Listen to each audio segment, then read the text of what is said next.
Oui, Monsieur le Président, chers collègues, alors c'est surtout sur le dossier numéro 19, parce qu'effectivement les deux autres, c'est de l'aide directe au centre de formation d'apprentis et ça nous convient parfaitement, mais mon observation s'est arrêtée particulièrement sur le dossier numéro 19 par rapport à cette université régionale des métiers. Alors, ce qui me dérange un petit peu dans ce rapport, c'est qu'il est un peu fourre-tout, puisqu'on nous demande à la fois donc, de voter pour les équipements et l'investissement à destination des CFA, et comme je vous l'ai dit, ça nous sommes bien entendu tout à fait d'accord avec la dépense. Concernant notre participation aux investissements d'avenir pour les Alpes-Maritimes, les Alpes de Haute-Provence et les Hautes-Alpes, nous sommes aussi d'avis que la dépense est souhaitable, mais nous notons quand même que les 6 445 364 € d'intervention régionale, 5 millions d'euros sont destinés à Nice. Donc sur les plus de 6 millions, il y a 5 millions qui sont destinés à Nice, plus précisément à la Chambre de commerce, soit plus de 77% de la somme totale. Voilà. Donc il me semble que c'est quand même un beau cadeau à M. Estrosi en ces temps de campagne électorale. Là où nous ne sommes plus du tout d'accord, c'est sur le volet Université régionale des métiers. Non pas que l'idée d'une telle université nous déplaise, mais une fois de plus, on fait comme ce fut le cas avec la Villa Méditerranée. Je trouve que c'est quand même assez pharaonique, spectaculaire et gigantesque. Et en matière d'investissement public immobilier de cette ampleur, nous devons, à mon avis, être particulièrement vigilants quant à tous les aspects des engagements contractés, parce que, évidemment, c'est les contribuables régionaux qui payent. Alors voilà, dans ce dossier, donc, il y a des millions qui pleuvent, hein, donc il y a déjà presque 1 million de plus par rapport à l'estimation des domaines pour une parcelle de taille réduite, soit précisément 952 660 € supplémentaires. En effet, c'est ce que l'on déboursera en plus si on considère la différence entre prix payé et prix estimé par les domaines, et surtout si on y ajoute le montant de la TVA qui, vous ne le précisez pas, mais en fait, elle ne peut être récupérée par la région. Il y a plus de 6 millions versés à l'AREA au titre d'un avantageux contrat de prestation intégré que vous leur avez signé. Bon, je vous rappelle quand même que cette agence qui agit quasi exclusivement pour le compte de la région a été le théâtre ces derniers mois, enfin il y a quelques mois, de nombreuses turbulences pour votre majorité, puisque M.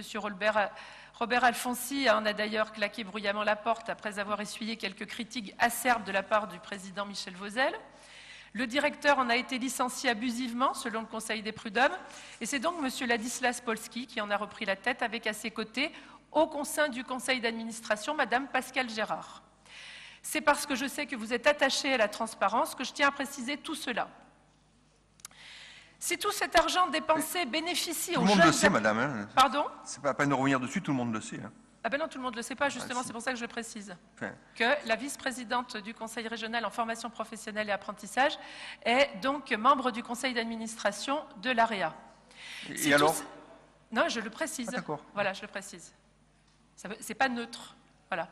Si tout cet argent dépensé bénéficie aux jeunes apprentis de notre région, c'est impeccable.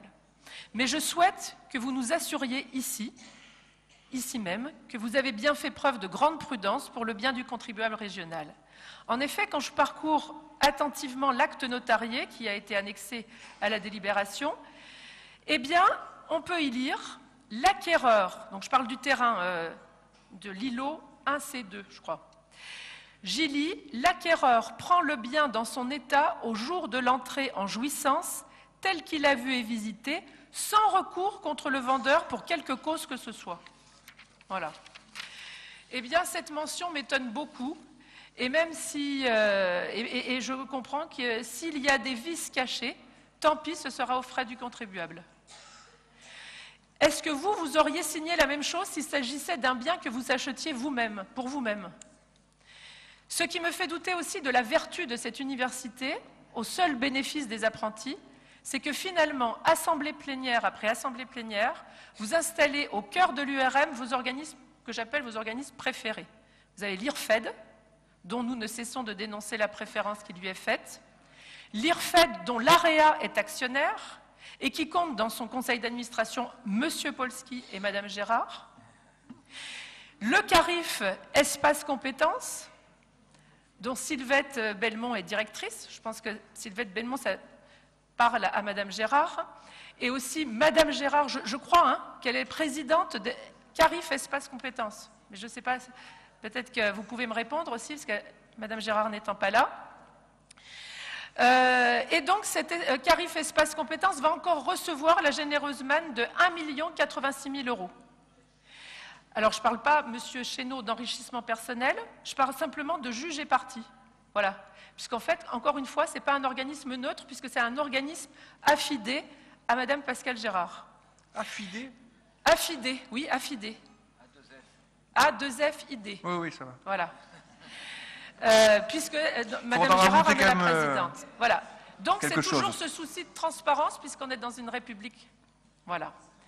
Et je ne sais pas s'il y a encore d'autres heureux bénéficiaires de ce pharaonique projet, que je n'aurais peut-être pas identifié, qui ont la chance d'être à ce point chers à votre cœur. À n'en pas douter, leur avenir vous importe beaucoup. J'espère qu'il en est de même pour l'avenir de nos jeunes apprentis. Bien.